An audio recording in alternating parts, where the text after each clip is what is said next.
Estamos contentos de presentárselo a quienes me conocen, pues, de que estén aquí entre nosotros. Queremos pedir que hagamos una oración. En esta escuela están Jeffrey y también Mateus, estudiantes de teología de la licenciatura, que son misioneros del Sagrado Corazón y desempeñan de un modo pues, muy apostólico su servicio social aquí, viniendo a esta escuela de esa categoría. Entonces vamos a pedirle por favor hacer una oración y luego una canción y luego al padre Rafael Sánchez, párroco, que también ha tenido a bien acompañarnos en este día, va a tener a su cargo la oración. Entonces nos ponemos de pie y le pedimos a Mateo que venga por favor.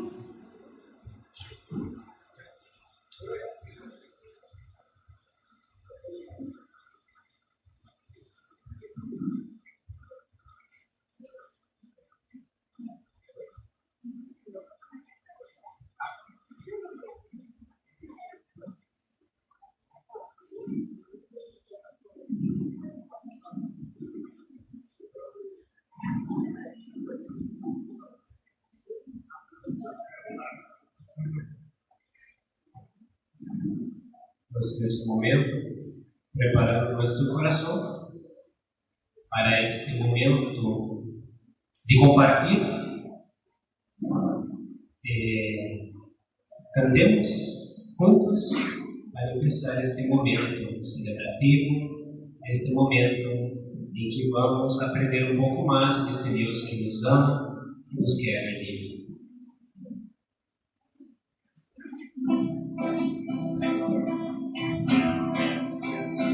Vamos todos a banquete, a la mesa de la creación, a la cual consultado en un puesto y una visión. Vamos todos a banquete, a la mesa de la creación, cada cual consultado en un puesto y una visión. Hoy vine muy temprano, casi entera comunidad.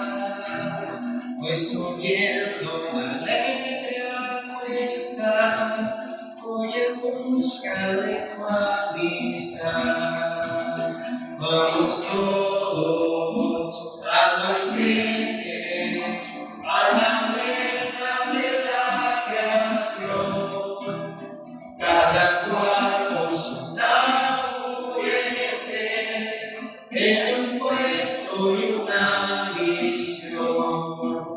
Vamos todos al banquete, a la mesa de la creación, cada cual con su taburete, en un puesto y una visión.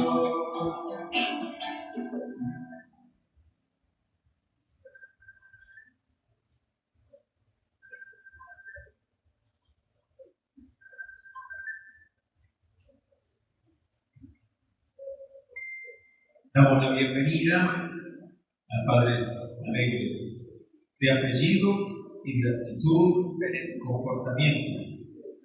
Ya se nota desde el inicio. Qué bueno. Estamos aquí, algunos he traído jóvenes también de la comunidad para que escuchen un momento y algunos hermanos que son de la escuela.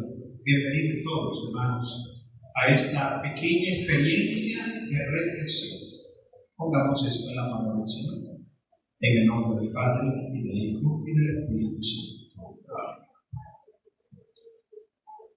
Te damos gracias, Padre, porque nos has dado la vida y nos has llamado a la fe. Somos tu pueblo, tú caminas con nosotros y nos llamas siempre a la vida verdadera. Te damos gracias por eso, porque sentimos continuamente tu palabra que ilumina cada paso de nuestra vida. Gracias, Señor, por esa presencia tuya porque no nos sentimos solos. Sobre todo porque sentimos que en este caminar sabemos de dónde venimos y hacia dónde vamos, porque tú eres el origen de todo y el fin de todo. Nuestra vida está en tus manos. Ahora te pedimos la luz de tu Espíritu para que esta experiencia de reflexión que vamos a realizar sea una experiencia edificante para todos. Pedimos tu luz para que nuestra mente y nuestro corazón sepamos de verdad captar el mensaje, asumir el mensaje y vivir el mensaje. Padre nuestro que estás en el cielo, santificado sea tu nombre. Venga a nosotros tu reino. Hágase tu voluntad en la tierra como en el cielo. Danos hoy nuestro pan de cada día. Perdona nuestras ofensas, como también nosotros perdonamos a los que nos ofenden. No nos dejes caer en la tentación y líbranos del mal. Gloria al Padre, al Hijo y al Espíritu Santo. Y nos encomendamos a María Santísima, hoy que estamos recordando el Sagrado Corazón de María. Dios te salve María, llena eres de gracia, el Señor es contigo. Bendita eres entre todas las mujeres, y bendito el fruto de tu vientre, Jesús.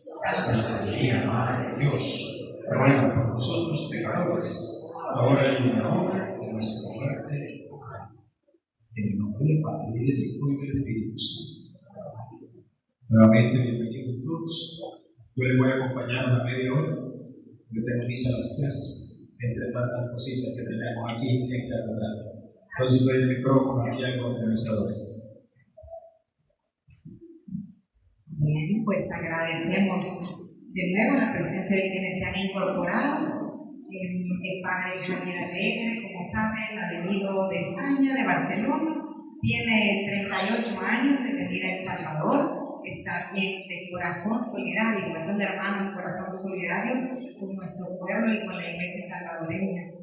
Agradecemos muchísimo que él siempre tiene un pie, ¿verdad?, en la vida académica universitaria y el otro pie en la proyección a comunidades, a parroquias que también han solicitado por años, ¿verdad?, su formación, y a las escuelas de teología que siempre les ha dado un espacio privilegiado. Gracias por estar aquí, gracias Padre Alegre por continuar animando nuestro camino de fe. Bien, muchas gracias a todas. Buenas tardes a todas y a todos. Gracias por invitarme a compartir con ustedes. Ya llevo unos cuantos años viviendo a Zacatecoluca, pero ustedes tienen la suerte que a mí no me conocen. Pero hoy por primera vez. Y me han pedido, pero quiero saludar también a los que luego lo verán por internet. Me han pedido que les hable sobre la imagen de Dios y concretamente que destaque de la imagen de Dios que Dios es, se puede decir, normalmente le llamamos Padre por la tradición, porque antes solo se pensaba en los papás. Hoy que es el Día del Padre se podía comprender, pero las mamás son tanto más importantes que los papás. Y para hablar de Dios, evidentemente también hay que utilizar la imagen de la madre. Y eso es lo que voy a intentar mostrar. Siempre digo al comienzo que les he repartido a todas y a todos una hoja para que puedan seguir lo que les voy a explicar. Y verán que en esta hoja hay toda una serie de citas de la Biblia, de la palabra de Dios, porque es muy triste que a menudo las católicas y católicos no conocemos bien la Biblia. ¿Y qué pasa a veces en la casa cuando el marido, la mujer, el papá o el hijo o la hija no escucha a los otros? Nos quejamos, ¿verdad? Es que a mí no me escuchan. Yo creo que Dios se podía quejar también con nosotros, porque no le escuchamos. Tenemos la Biblia, todos la podemos leer, todos la podemos escuchar, vamos a la Eucaristía, pero de hecho la conocemos poco. Y por eso pienso que la manera como yo mejor puedo hablar de Dios es utilizando aquella experiencia que los grandes hombres y mujeres que escribieron los textos bíblicos hicieron de Dios y inspirados por el Espíritu Santo, fueron capaces de formular cómo ellos ven a Dios. ¿Verdad que si ustedes les gusta el fútbol y quieren ver cómo se va a jugar a fútbol, no me van a mirar a mí porque se van a aburrir? ¿A quién mirarán? A Messi, porque Messi juega bien y lo ha visto verde, ¿verdad? Bueno, pues para saber un poco cómo es Dios, lo mejor es que miremos a aquellas personas que han quedado, diríamos, condensadas en ese libro que llamamos la Biblia y que expresan, inspirados por Dios, lo más profundo que podemos saber sobre Dios. Porque a Dios no lo hemos visto nunca, pero Jesús, que sí que el que ha visto al Padre es Él, sí que nos lo ha contado, Jesús es el que mejor nos lo puede contar. Y para entender a Jesús hay que entender el conjunto de los textos de la Biblia que me ayudan a comprender en profundidad lo que yo quiero decir. Bien, pues esto supuesto, lo que voy a hacer es primero hacer yo la explicación siguiendo la hoja. Si alguno no tiene la hoja, la puede recoger aquí delante. Y después dejaré un momento para hacer alguna pregunta, si hay alguna cuestión que no queda clara. Y haremos, creo yo, un pequeño receso en el que podremos tomar un poco de café, descansar un poco y, si quieren, en el rato que quede, me podrán hacer preguntas o presentarme dudas, por si yo a lo mejor no lo he explicado bien. Lo primero que les pongo acá es cuál era la imagen que teníamos nosotras y nosotros de Dios. Ustedes son jóvenes, pero yo ya soy del Antiguo Testamento, soy viejito, ¿no? Yo nací mucho antes de ese gran regalo que fue para la Iglesia Católica el Concilio Vaticano II. ¿Verdad que ustedes están muy orgullosos de tener en El Salvador a San Óscar Romero? Porque les envidiamos, los que no somos del Salvador, envidiamos al Salvador por haber tenido un santo como San Óscar Romero. O también ver, lo veo que lo tienen aquí, el Padre Tilo o Cosme Espesoto, son muchos de los muchas grandes personas cristianas que, por ser coherentes con su fe, dieron su vida porque, como Jesús, pensaron que si daban la vida, lograrían que este mundo cambiara y fuera más como Dios lo sueña. Un mundo solidario, fraternal, en el que todas las personas pudieran vivir humana y dignamente. Pues bien, gracias al Concilio Vaticano II, los que ahora somos viejitos, caímos en la cuenta de que nos habíamos descuidado un poco en nuestra manera de vivir la fe. Nos habíamos, diríamos, anquilosado un poco. Y no teníamos de Dios la imagen que verdaderamente responde a la manera como podemos saber que es Dios y cómo nos ha quedado testimoniado en ese libro maravilloso que es la Biblia. Pues bien, vino San Juan XXIII, que fue el gran papa, y él nos puso en marcha toda una renovación de la Iglesia Católica que nos ayudara a conocer a Dios mejor y por tanto a amarle más. Y si amamos más a Dios, intentaremos vivir mejor como Dios espera que vivamos, ¿verdad? Pues esto es lo primero que quiero que reflexionemos para que nos demos cuenta de qué suerte tenemos desde el Concilio Vaticano II, que en la Iglesia Católica hayamos aprendido a leer la Biblia y a conocerla mejor, ¿verdad? Pues bien, ¿qué imagen dominaba cuando yo era jovencito en la Iglesia Católica y que no era muy adecuada, que el Papa Juan XXIII quiso corregir con ayuda del Concilio? Se decía una cosa que era una gran verdad, ¿no? ¿Qué se decía de Dios? Que era Padre. Todos rezábamos el Padre Nuestro, ¿verdad? Por tanto, cuando rezábamos, tomábamos conciencia que Dios era como un padre querido, y lo hacíamos con confianza, porque esta era la imagen que era fundamental dentro de la Iglesia Católica. Y por eso, por ejemplo, en el Evangelio de Mateo, cuando quiere prepararnos para que comprendamos el significado profundo de las palabras del Padre Nuestro, en el capítulo 6, versículo 6, dice Jesús, para que aprendamos a hablar bien: ora a tu Padre que está allí en lo secreto, y tu Padre que ve en lo secreto te recompensará. Y dice otra cosa que también es importante: no se trata de decir muchas palabras para convencer a Dios. Dios ya sabe lo que nos necesitamos. Dios nos quiere y por tanto siempre está dispuesto a ayudar. Por eso Jesús también dice en el Evangelio de Mateo, capítulo 6, versículo 8, su Padre sabe lo que necesitan antes de que se lo pidan. Por tanto, teníamos en principio, imagen fundamental de Dios, que era bueno, que Dios era como un papá, como un padre. Pero a menudo, y eso después de decir yo por experiencia, que ya voy a cumplir 83 años, por tanto soy viejito, a menudo teníamos un poco una imagen de Dios más que como padre, como juez, que castigaba a los malos y a los buenos como se descuidara, como que nos decían cuando éramos pequeños. Y que teníamos que ir con mucho cuidado y hacer muy buenas obras, porque si no, Dios nos iba a castigar.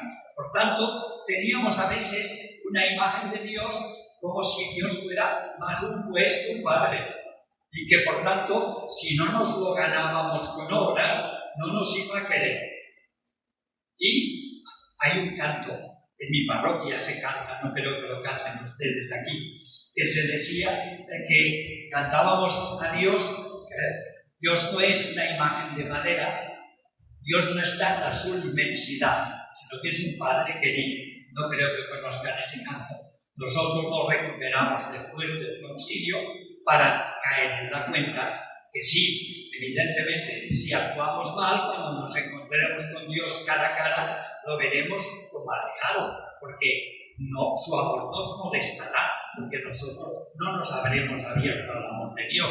Pero esto es cuando nos encontremos con Dios cara a cara. Cuando estamos en este mundo, Dios nos quiere tanto que aunque no seamos buenos, nos ama. Como un buen papá, una buena mamá, ¿verdad? La mamá ama al hijo o a la hija solo cuando es bueno. ¿Qué diría este padre? ¿Es un buen padre? ¿Es una buena madre? Pues Dios, que es mucho mejor, evidentemente nos ama. No porque somos buenos, sino para que lo podamos ser. Porque confía, si hacemos la experiencia de Dios que nos ama y que es como una madre y como un padre, eso nos llegará al corazón y nos ayudará a actuar bien. Por tanto, se daba a menudo una imagen de Dios que había que comprar, quería casi, con obras, haciendo obras buenas. Si hago el bien, si comulgo 9 viernes seguidos de mes, Dios me va a salvar, pero si no lo hago, no hay garantía de que me vaya a salvar, porque pensábamos que Dios solo amaba a los buenos y que no amaba a los malos, y este no es el Dios verdadero. Dios ama a todas y a todos, porque Dios es amor, no puede no amar a nadie. ¿Qué hace cuando el hijo pródigo se va de la casa? ¿Se acuerdan de Lucas capítulo 15, versículos del 11 al 32? Yo, si tuviera un hijo pródigo, creo que cuando hubiera vuelto a mi casa, le hubiera dado una patada, no digo dónde, no, enfadado por lo que había hecho. Pero ¿qué hace Dios? Le recibe con los brazos abiertos y hace una fiesta, porque se alegra de que ha vuelto a la casa, ¿verdad? Esa es la imagen auténtica de Dios que nos comunica el Evangelio. Y por tanto, no explicábamos adecuadamente que el amor de Dios siempre se nos regala sin ningún mérito nuestro. Lo que llamamos en lenguaje de San Pablo la justificación por la fe. ¿Qué quiere decir la justificación por la fe? Que cuando Dios ve que los seres humanos estamos en un mundo dominado por el pecado, por la violencia, por la injusticia, y ve que no logra que hagamos el bien, en vez de simplemente castigarnos, que sería la lógica humana, lo que hace es enviarnos al Hijo, revelarnos a través de Jesús, que aunque nosotros fallemos, Él nos ama. Jesús da su vida generosamente por nosotros cuando éramos pecadores. Hay un texto de San Pablo que a mí me gusta mucho, que es la carta a los Romanos, capítulo 5, versículos del 6 al 8. En esa carta a los Romanos, San Pablo, cuando reflexiona sobre cómo Dios nos ha revelado y regalado su amor, dice: por un hombre bueno, quizás alguien daría la vida, ¿verdad? Quizás estaríamos dispuestos a hacerlo. Pero por uno malo, por Mourinho, por el presidente de Rusia, daríamos la vida. Dice, pues cuando éramos pecadores, cuando éramos pobres, Cristo dio su vida por nosotros. ¿Qué está diciendo? Que el amor de Dios siempre es gratuito y que Dios no nos ama porque somos buenos, sino para que lo podamos ser. Porque ve que fallamos y nos quiere ayudar. Por tanto, que es muy importante que, y lo dice la carta a los Romanos, capítulo 5, versículo 20, dice: donde abundó el pecado, ¿qué diríamos nosotros en la lógica humana?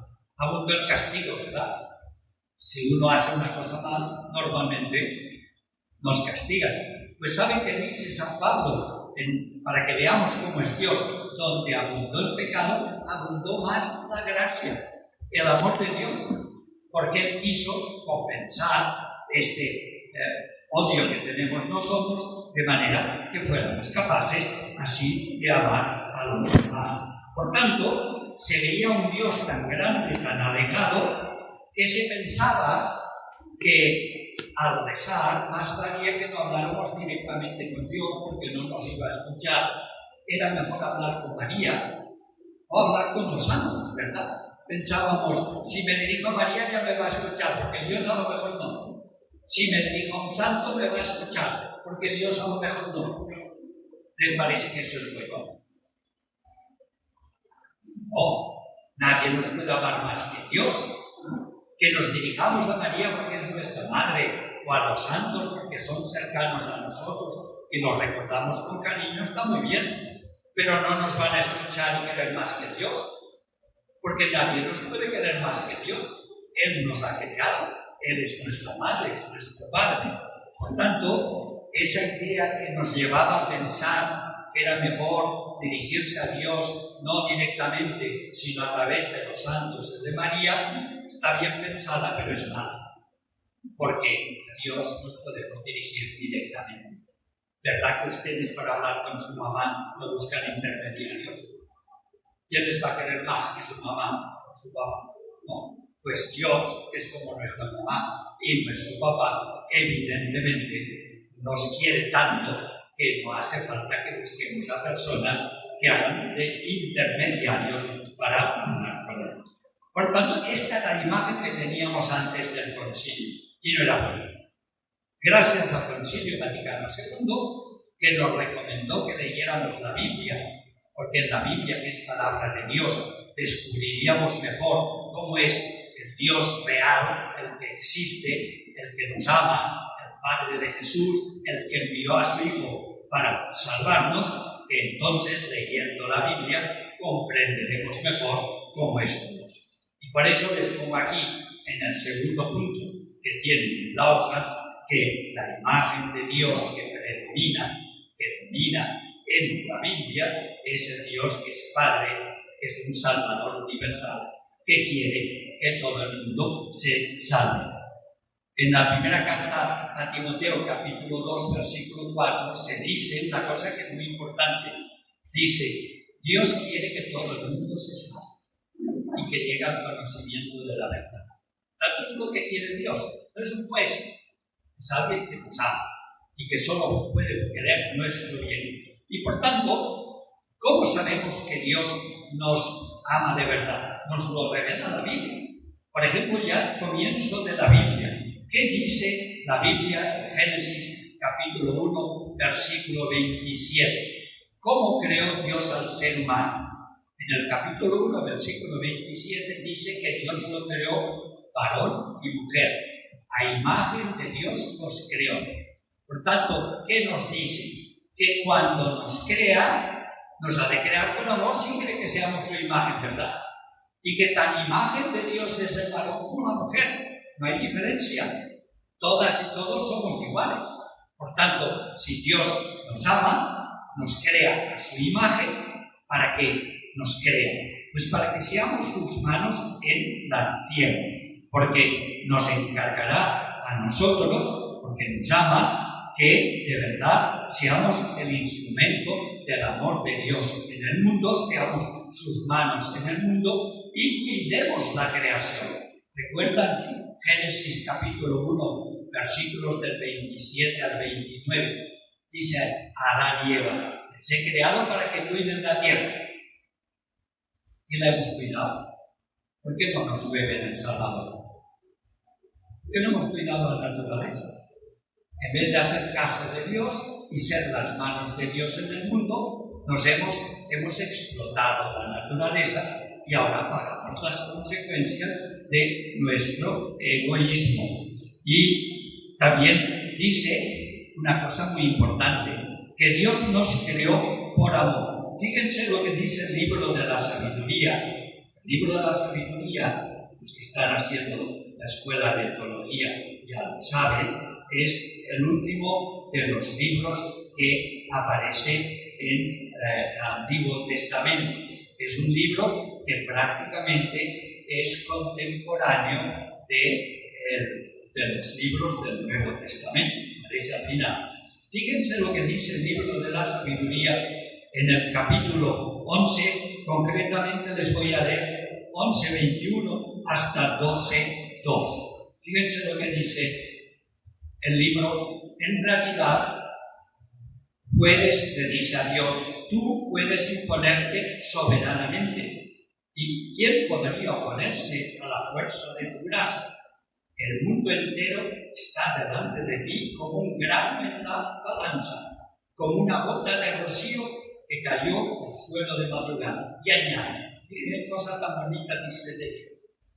Pero porque lo puedes todo, tienes piedad de todos. Y parece como que no, y voy a sacarme las gafas leo mal, ¿no? Y así lo leeré luego. Dice, por tanto, y parece como que no hicieras caso de los pecados de los hombres que tú amas, para que así se arrepientan, porque tú amas a todos los seres, tú no detestas nada de lo que has hecho. Si no lo hubieras querido, si no lo hubieras amado, no los habrías hecho. ¿Cómo podría durar una cosa que tú no quisieras?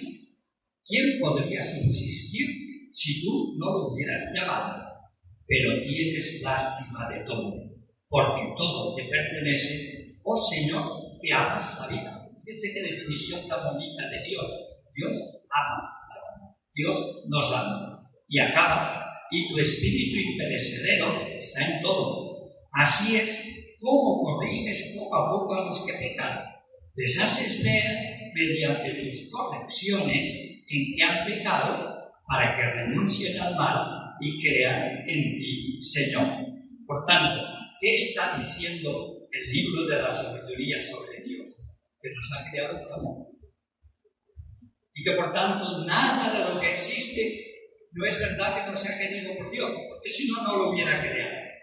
Por tanto, no nos crea porque somos buenos, sino, insisto, para que lo podamos ser. Y dice que Dios es todopoderoso. ¿Pero en qué sentido Dios es todopoderoso? Dios es todopoderoso en el amor. ¿Y una persona que ama a otra la puede manipular? ¿Qué diría del esposo o la esposa que le dice a su compañero o compañera, o me amas o te mato? ¿Sería amor eso? No, porque el amor pide libertad. Si no hay libertad, no hay amor, ¿verdad? Pues bien, si Dios es amor, como la única manera como nos podemos relacionar con Él es por el amor, nos ha dado libertad. Y por tanto, no nos obliga. Y si no nos obliga, no nos puede manipular. Por tanto, Dios no puede hacer lo que le da la gana. Porque si yo me niego, ¿qué le pasó a Jesús? Ese texto no se lo he puesto. ¿Recuerdan lo que le pasó a Jesús en Marcos capítulo 6, versículos del 1 al 6, cuando fue a Nazaret, a su pueblo. ¿Pudo hacer milagros? ¿No recuerdan? No. ¿Por qué? Porque no creían en él. Si Jesús, que es la imagen de Dios, no podía manipular, evidentemente Dios tampoco. Porque quiere que le amemos, la única manera de relacionarnos con él. Por eso, a mí cuando rezamos y decimos Dios Todopoderoso, yo hoy he celebrado la Eucaristía y he añadido Todopoderoso en el amor. Porque el amor tiene las manos atadas, no puede hacer lo que quiere. Por eso hay tantas desgracias en el mundo. ¿Ustedes creen que si Dios no respetara la libertad y pudiera manipular, hubiera permitido que Jesús muriera en la cruz, su hijo? ¿Ustedes dejarían morir a un hijo en la cruz? ¿Un amigo? ¿Una amiga? ¿Lo dejarían? ¿Por qué lo dejó él? ¿Por qué no puede actuar? Porque ha creado el mundo para que podamos amar, y por tanto hemos de ser libres. Y si somos libres, pues hay gente que puede asesinar a Monseñor Romero, o a Reyes de Soto, o puede matar a Jesús. Y Dios no puede hacer nada porque confía que el amor nos ayudará. ¿Verdad que hace un papá, que hace una mamá, cuando el niño es pequeño y piensa que se equivoca? Lo corrige y lo obliga a hacerlo, ¿verdad? Pero cuando es mayor, cuando uno tiene ya una cierta edad, se le puede obligar a hacerlo. ¿Cómo lo logrará? Hablando, ¿verdad? Si le convence, logrará que deje de hacer lo que está mal. Pues eso es lo que hace Dios con nosotros. Como no nos puede manipular, habla con nosotros a través de la Biblia. La Biblia es esa palabra de Dios que nos quiere iluminar, nos quiere hacer ver que a menudo no hacemos lo que debemos y que Dios nos ama y nos quiere ayudar a cambiar. De hecho, en la carta a los Romanos, capítulo 1, versículos 16 a 17, como les pongo en la hoja, San Pablo dice que él dedicó toda su vida a predicar el Evangelio.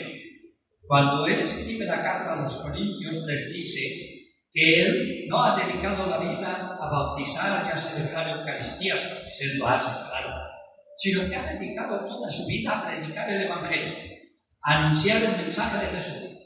Y dice, ¿por qué lo hago? Dice, porque el Evangelio es un poder de Dios que salva a la gente, que cambia, que transforma a la gente. Dice, ¿y cómo la transforma?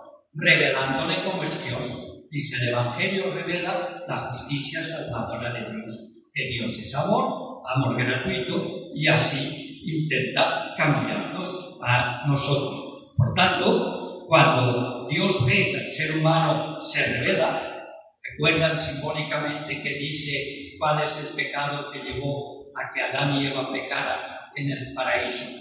No quisieron escuchar los buenos consejos de Dios.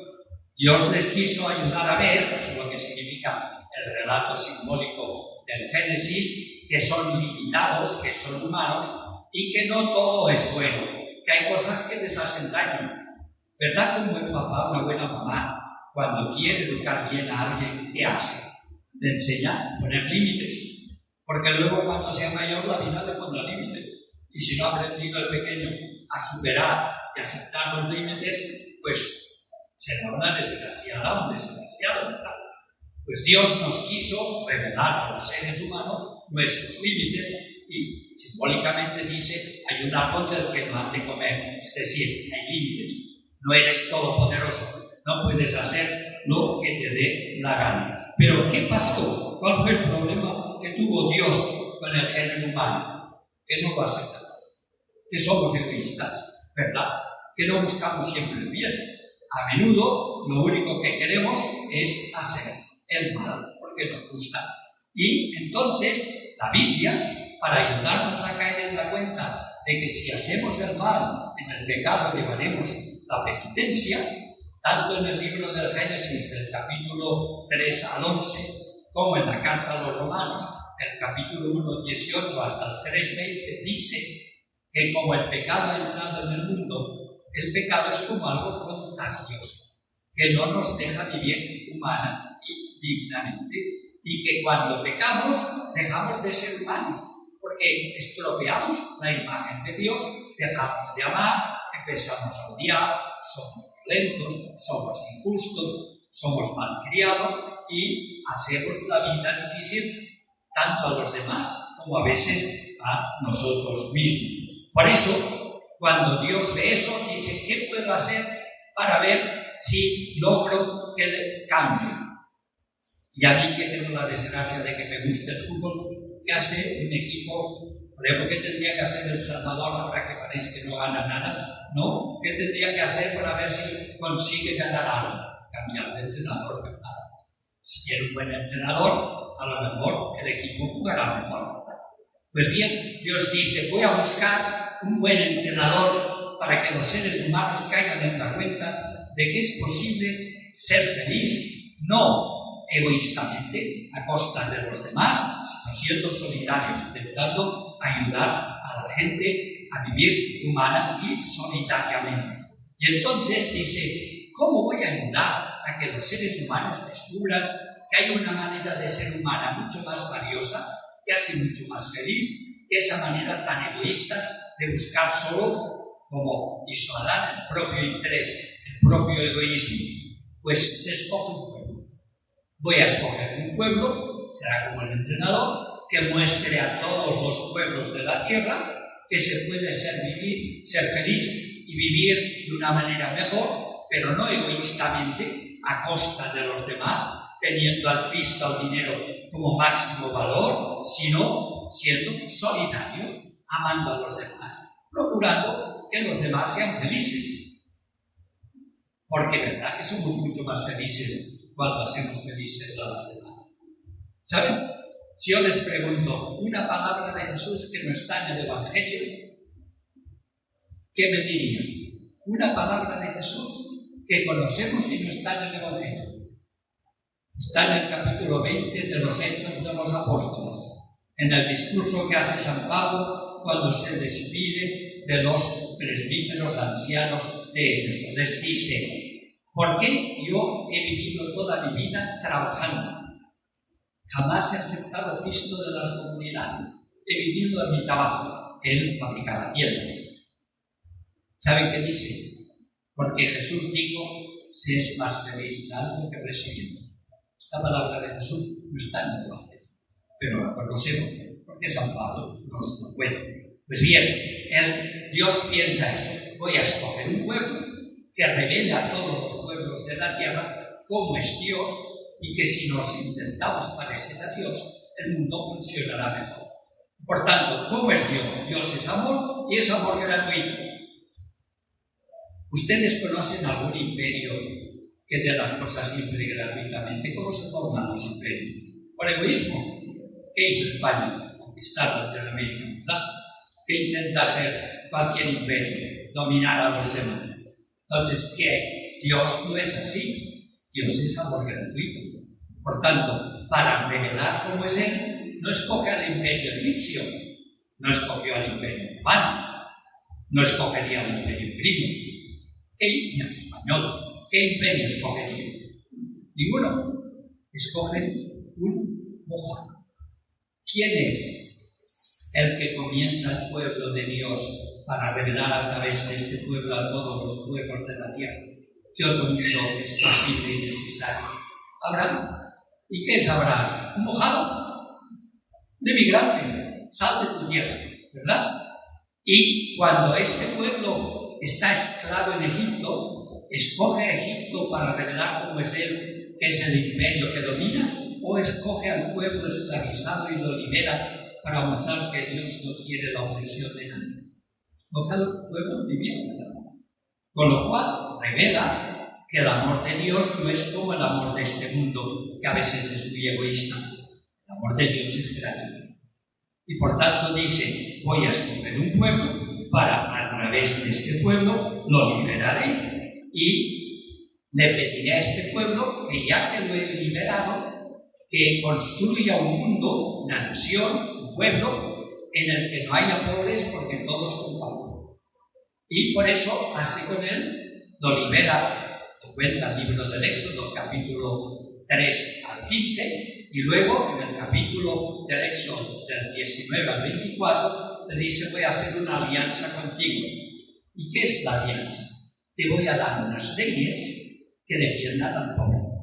Unas leyes que sirvan de instrumento para comunicar el amor gratuito. Y como los que tienen la vida más amenazada son los pobres, has de hacer un tipo de leyes que no favorezcan a los ricos, que ya se estabilizan, sino que favorezcan a los pobres y evite que haya pobres. De manera que tú muestres a todos los pueblos de la tierra que se puede construir un mundo en el que no pase lo que está pasando ahora, que hay muy pocos ricos que tienen muchísimo y muchísimos pobres que a veces no tienen ni lo suficiente para poder vivir. ¿Pero qué pasó? Le hicieron caso. El pueblo de Israel hizo caso a Dios. No. Se volvió egoísta. Quiso tener un rey, quiso tener un ejército, quiso acumular dinero. Los ricos cada vez fueron más ricos, los pobres más pobres. ¿Qué hace Dios cuando ve esto? Le manda a los profetas. Los profetas son como la conciencia del pueblo de Dios. Como Romero. ¿Qué hacía Romero? ¿Qué les decía a ustedes, mayores? ¿Qué les decía a Romero? ¿No? Que no iban por buen camino en El Salvador. Que había mucha injusticia, por eso había tanta violencia. Y que todos éramos hermanos y hermanas. Y que había que construir un mundo que fuera solidario.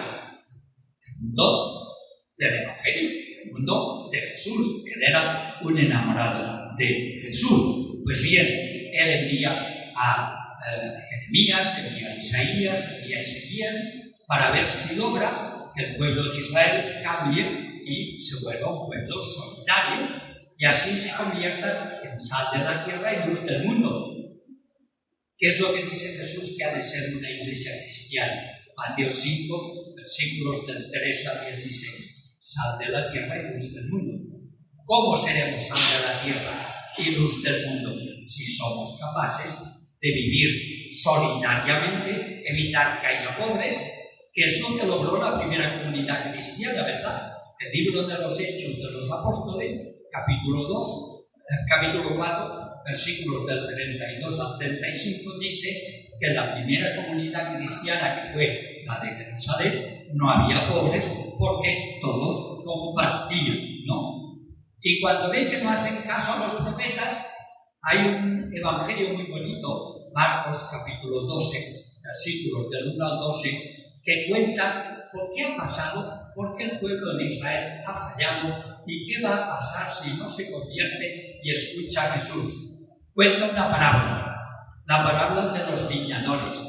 ¿Recuerdan la parábola de los viñadores?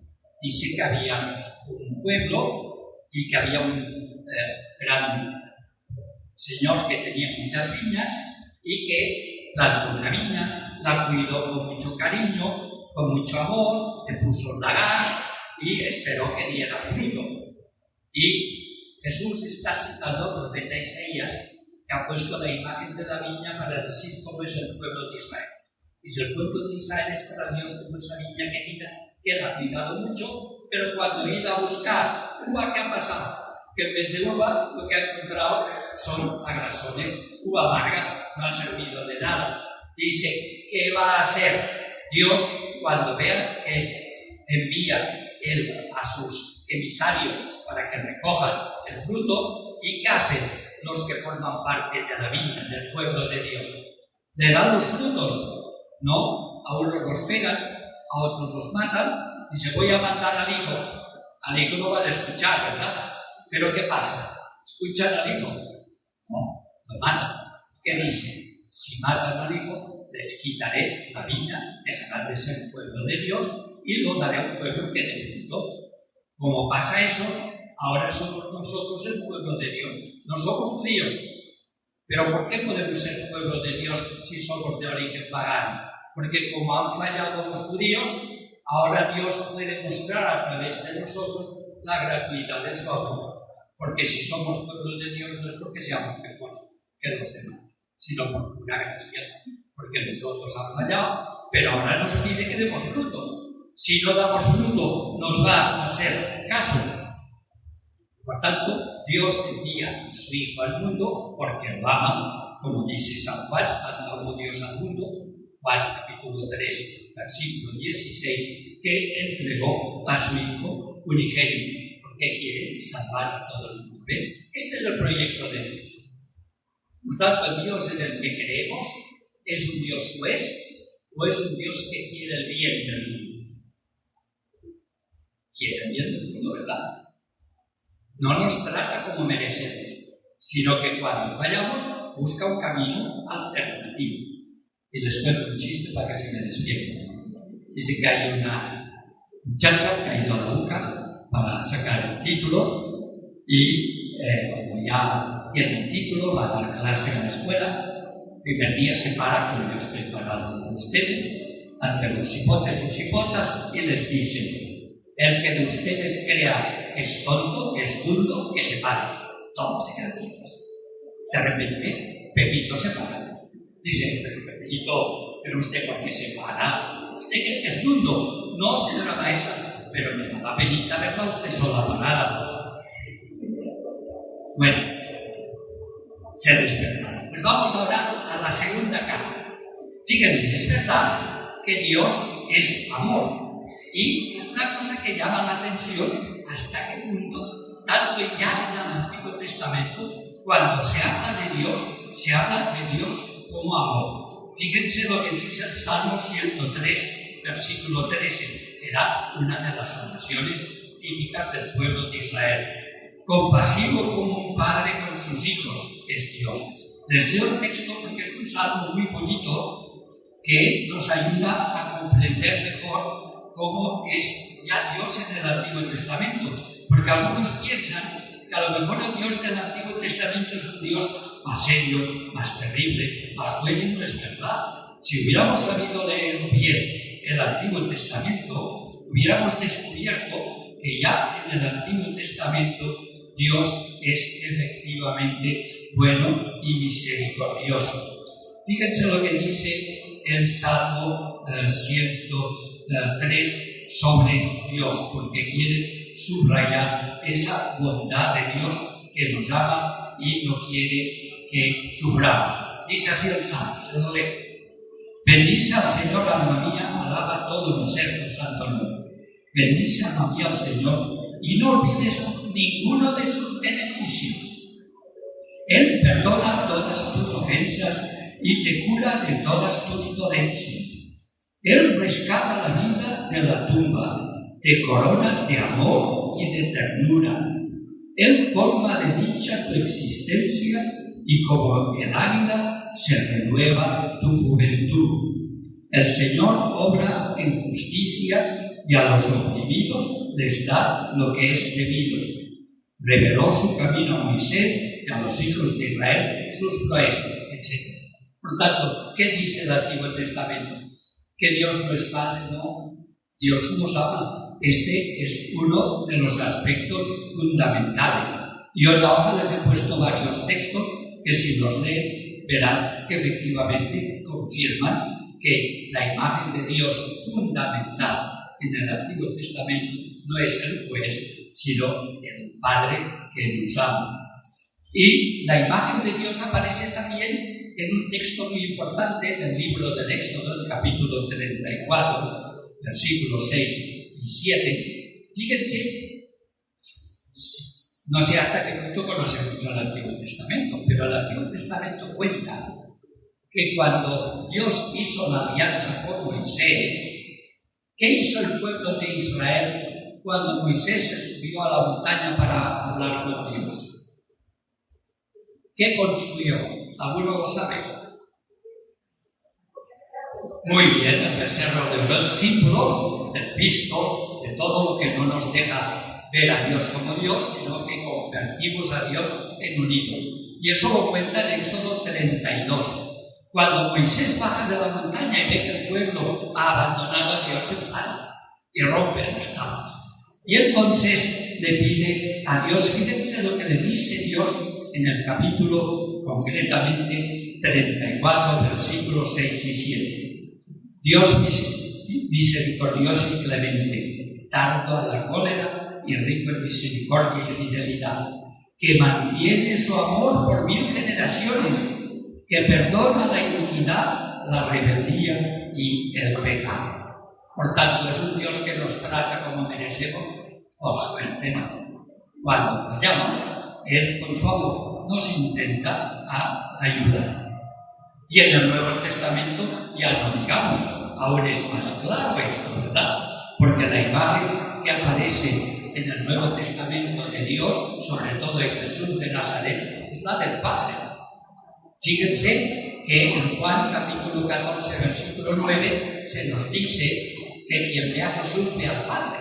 Por tanto, Jesús reflejaba muy bien cómo es Dios, porque al final, en el capítulo 1, versículo 18 de San Juan, se nos dice que a Dios no lo hemos visto nunca, es Jesús el que nos lo ha contado.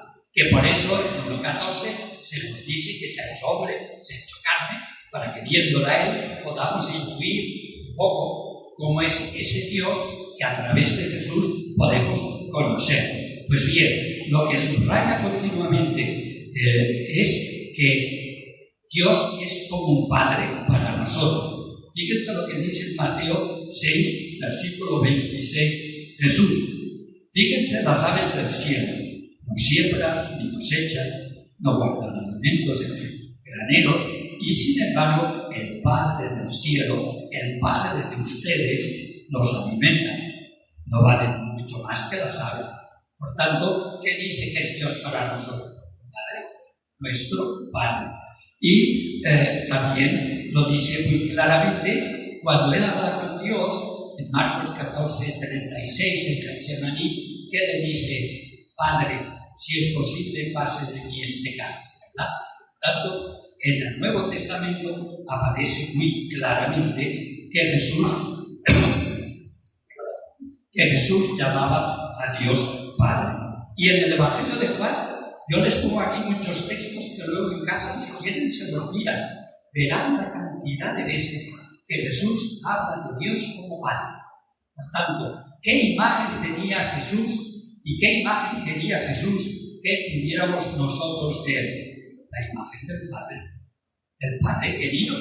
Y San Pablo, que cuando se cayó del burro y descubrió cómo era realmente Dios y dejó de perseguir a los cristianos porque se enamoró de la persona de Jesús que había dado su vida por él, San Pablo nos dice a los cristianos, concretamente en la carta a los Romanos, capítulo 8, versículos del 14 al 17, que cuando nosotros recemos a Dios, no le digamos, pues no tengamos miedo de Él, sino que le llamemos Padre, porque podemos hablar con Dios, como diría Santa Teresa, como quien habla con un amigo, porque es como un padre que nos quiere. Fíjense lo que dice San Pablo en Romanos capítulo 8, versículos 14 al 17. Todos aquellos a los que el Espíritu Santo de Dios son hijos e hijas de Dios. Entonces no vuelvan al miedo. Ustedes no recibieron un espíritu de esclavos, sino el espíritu propio de los hijos que nos permite gritar Abba. Abba es una palabra en la lengua de Jesús, el arameo, que era como llamaban los niños al papá querido. Abba, o sea, papá. El Espíritu asegura a nuestro espíritu que somos hijos de Dios. Siendo hijos, somos también herederos. La herencia de Dios será nuestra y la compartiremos con Cristo. Y si hemos sufrido con Él, estaremos también con Él. Por tanto, ¿qué es lo que subraya y es muy importante del Nuevo Testamento?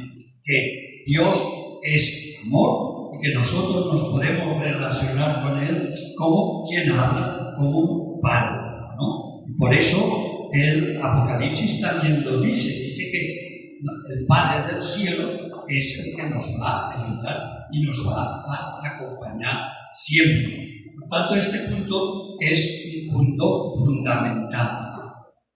El Nuevo y el Antiguo Testamento quiere que tengamos una imagen de Dios como papá querido, como alguien de suma confianza que nos quiere de verdad, no porque somos buenos, sino porque somos sus hijos. Somos sus hijos. Y así nos quiere aunque no lo merezcamos. y cuando ve que fallamos, así como el papá del hijo pródigo respeta nuestra libertad, espera que volvamos, pero cuando volvemos, en vez de castigarnos, en vez de hacernos un gran sermón, hace una fiesta, nos acoge con los brazos abiertos, porque el amor de Dios es gratuito. Y por eso, cuando nos enseñó a rezar Jesús, recuerden Lucas capítulo 11, versículo 1, dice que Jesús está rezando y que los discípulos se quedan impresionados viendo cómo reza. ¿Verdad que los que son mayores se vieron rezar algún día con el Señor, lo vieron impactado? Se veía que era un hombre de fe, se veía que era un hombre que estaba lleno de Dios, que quería a Dios y se sentía querido por Dios. Pues imagínense Jesús, mucho más. Entonces, cuando lo ven rezar, le dicen los discípulos en Lucas capítulo 11, versículos del 2 al 4, enséñanos a rezar. ¿Y saben cómo les enseña a rezar? El Padre nuestro. Digan a Dios, Padre. Por tanto, Jesús quiere que nosotros nos relacionemos con Dios como con un Padre que nos ama gratuitamente y que espera que nosotros lo amemos también, ¿no? Porque en San Juan, capítulo 14, 21, dice: el que me ama a mí será amado por mi Padre, y yo también lo amaré y me manifestaré a él. Pero recuerden que les he dicho, un buen papá, una buena mamá, cuando los niños han de ser educados, ¿los corrige si se equivocan? Sí. Y si no lo hacen, pues malo. Los niños, las niñas que no han sido corregidos, cuando sean mayores, pagarán las consecuencias de ello. Por eso, también el Antiguo Testamento nos avisa que, aunque es verdad que Dios nos quiere, que nos perdonará tantas veces como haga falta, ni que sea 70 veces 7. Recuerda que San Pedro le preguntó a Jesús: ¿cuántas veces tengo que perdonar? Y él, creyéndose que era muy guapo, dijo 7. Significa muchas, ¿no? Bastante. Y Jesús le dice: no, 70 veces 7. Siempre. Así es. Dios quiere siempre perdonarnos porque nos ama. Pues bien, cuando él se revela a Moisés y le dice que es un Padre misericordioso que guarda el amor por 1000 generaciones, en el Éxodo 34, concretamente al final del verso 7, añade: pero no deja impune la iniquidad y el pecado, que castiga la iniquidad de los padres en los hijos y en los hijos de los hijos hasta la 3ª y 4ª generación. Eso hay que entenderlo. ¿Qué quiere decir que castiga a los padres en los hijos? ¿Les parece justo? ¿Qué quiere decir? Que hemos de ser conscientes que si hacemos daño, no nos hacemos daño solo a nosotros. Hacemos daño a los que vienen detrás de nosotros. ¿Qué le pasa a un hijo que su papá es bobo? Tendrá una infancia fácil. Y el metólogo también. Eso es lo que quiere decir ese texto, que el pecado hace daño y que por eso no es bueno que hagamos daño. Porque si hacemos daño, no solamente nos hacemos daño a nosotros, sino que hacemos daño a las personas que queremos, porque a través de nosotros, en vez de hacerles bien, les haremos mal. Y por eso Dios, por decirlo así, deja que palpemos las consecuencias del mal que hacemos para ver si cambiamos. El ejemplo más claro lo estamos viviendo hoy. Yo pensé que con la pandemia cambiaríamos, que seríamos más solidarios, que cuidaríamos la naturaleza, la salud. ¿Y qué pasa? No llueve. En el pecado llevamos la penitencia. Por tanto, esto no es que Dios nos castigue, nos castigamos nosotros porque somos nosotros los que provocamos. Pero dice que Dios lo castiga para que nos demos cuenta que Dios no quiere que nos hagamos daño. Y que caigamos en la cuenta, cuando nos hacemos daño, que hemos de cambiar. ¿Por qué el cáncer a veces es tan terrible? Porque no produce dolor. Y cuando nos damos cuenta, ya está, no lo podemos corregir, ¿verdad? Por eso es bueno que cuando maltratemos a la naturaleza, cuando hagamos daño a los demás, las cosas vayan mal, para que nos demos cuenta a tiempo que no estamos actuando bien, para que cambiemos, para que nos corrijamos, para que intentemos vivir de un modo mejor. Por tanto, esto es lo que hizo, por ejemplo, en el Éxodo con las plagas. ¿Por qué mandó las plagas a Egipto? Recuerda, Éxodo, de los capítulos del 7 al 10. ¿Qué pretendía Dios con las plagas? Que el imperio egipcio cayera en la cuenta que hacía las cosas mal. ¿Qué pretende, pienso yo, con las guerras que traen tantos daños? Que nos demos cuenta que la guerra no tiene ningún sentido, que estamos produciendo el mal en el mundo y Dios no lo quiere, porque nos hacemos daño.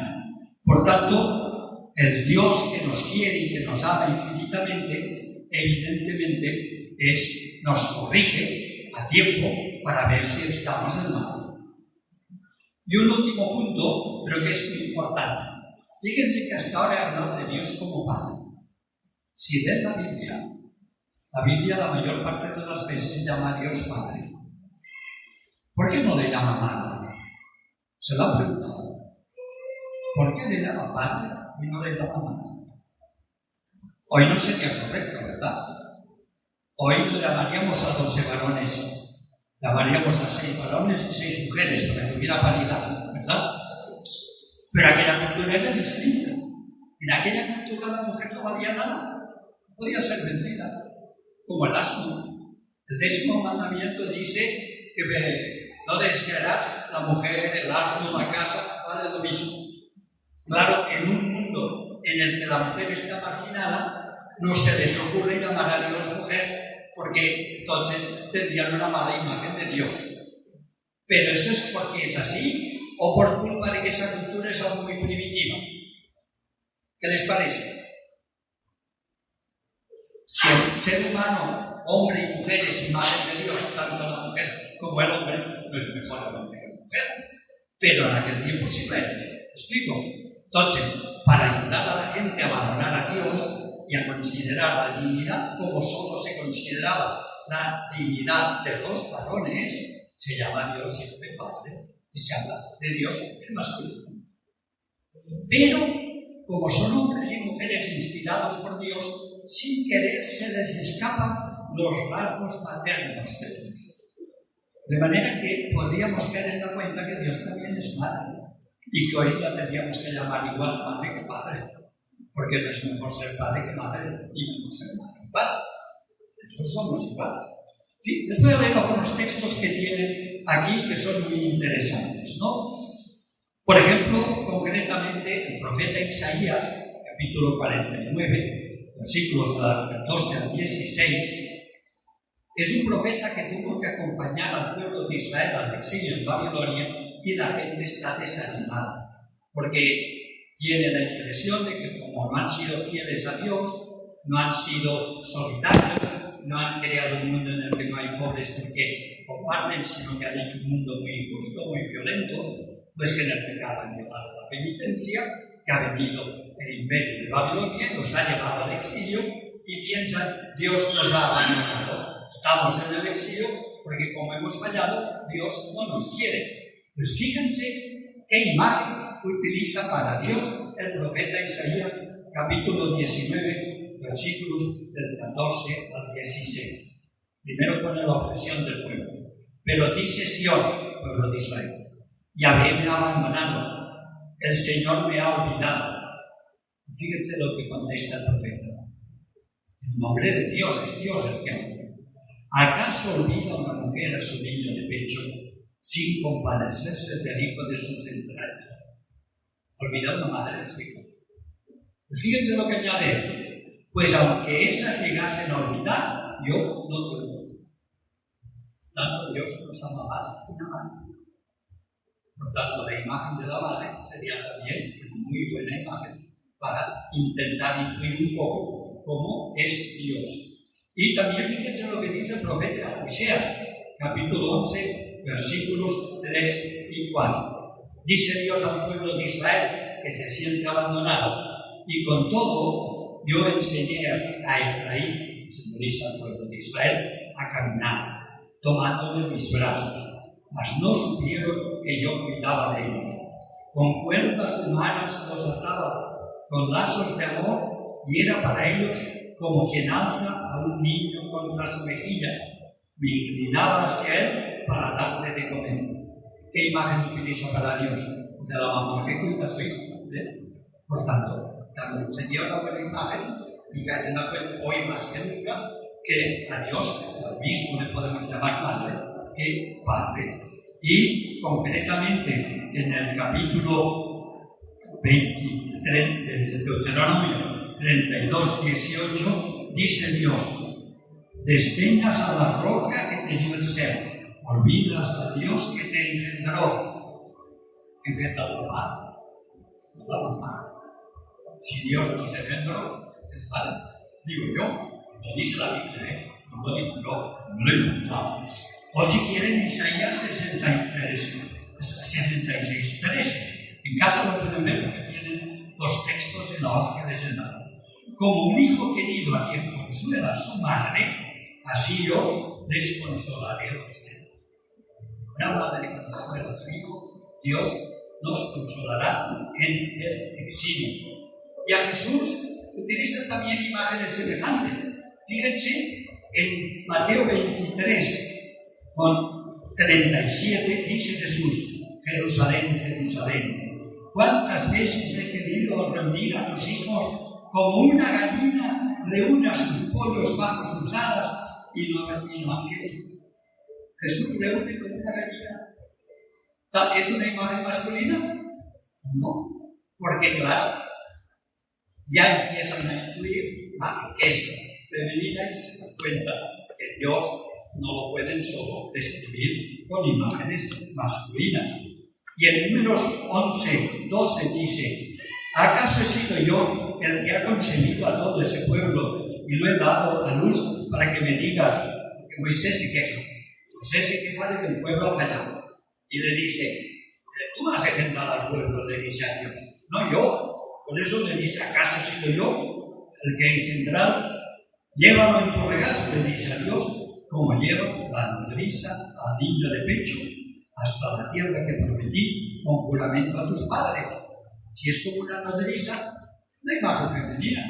Por tanto, ven que las imágenes femeninas nos ayudan a comprender mejor cómo es Dios. Y en Isaías 46:3 y 4, solo les doy dos textos más al cabo, dice así: escuchadme, casa de Jacob, y todos los supervivientes de la casa de Israel, los que han sido transportados desde el seno, llevados desde el vientre materno. Hasta vuestra vejez yo seré el mismo, hasta que se les vuelva el pelo blanco, yo les llevaré. Yo lo tengo hecho, yo me encargo de ello, yo lo salvaré. Os llevará como una mujer. Por tanto, no podemos hoy, ya que hemos cambiado de cultura y hemos caído en la cuenta del valor absoluto que tiene la mujer y que no debería haber ninguna diferencia en la iglesia por descontado, entre varones y mujeres, Dios es tanto Padre como Madre. Y acabo con un último texto, Isaías 66, del 10 al 13. Alégrate, Jerusalén, y regocíjate por ella todos los que la aman, llénense de alegría por ella todos los que por ella hacían duelo, de modo que se deleiten de los pechos de su gloria.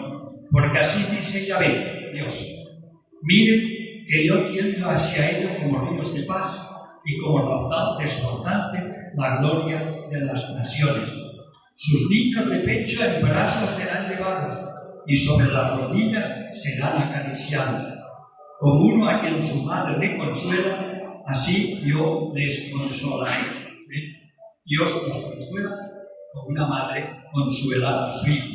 Y Jeremías 31:20 dice: no es Israel, para mí un hijo predilecto o un niño mimado, para que después de cada amenaza deba siempre pensar en él, y por él se conmuevan mis entrañas y se desborde de mi ternura, dice Yahvé. O sea, Yahvé se compara con una mujer, tiene entrañas, está lleno de ternura. Por tanto, y con eso termino y puedo hacer alguna pregunta si quieren. ¿Qué es lo que hemos descubierto que ha cambiado radicalmente con el Concilio Vaticano II? La imagen de Dios no es juez. No nos trata como a nosotros. Es madre, es padre. Nos ama gratuitamente. Y nos ama gratuitamente porque confía que si amamos como Él nos enseña a amar, viviremos mejor, haremos un mundo mejor y lograremos el sueño de Dios, construir un mundo solitario y fraternal en el que no hayan pobres, porque compartimos. ¿Ven? Este fue el sueño de Monseñor Romero. ¿Por qué fue el sueño de Monseñor Romero? Porque era un hombre lleno de Dios. Romero sí que tenía esa imagen de Dios, padre y madre. Y por eso amaba a todas y todos los salvadoreños. No porque ellos le amaran, sino porque confiaba que si daba su amor al pueblo, el pueblo sería más humano y sería mejor. Por tanto, la imagen que nos da la Biblia no es una imagen para tener miedo a Dios. Dios es amor y solo puede amar. Pero, y con eso termino, nos hace una advertencia muy importante, porque decir que amamos a Dios es muy fácil. Yo también puedo decir que quiero que el Barcelona lo gane todo, pero no lo gane, ¿no? ¿Cómo puedo saber si mi imagen de Dios es buena? Si amo al hermano. Recuerda la primera carta de Juan, capítulo 4, versículos del 17 al 21. Si no amo al hermano a quien veo, no puedo amar a Dios a quien no veo. Por tanto, si he descubierto que Dios es amor y quiero responder, porque si no respondo soy infiel, tengo que amar a la hermana y al hermano. Porque amando a la hermana y al hermano es como puedo amar a Dios. Y si no lo amo, no amamos. Muchas gracias.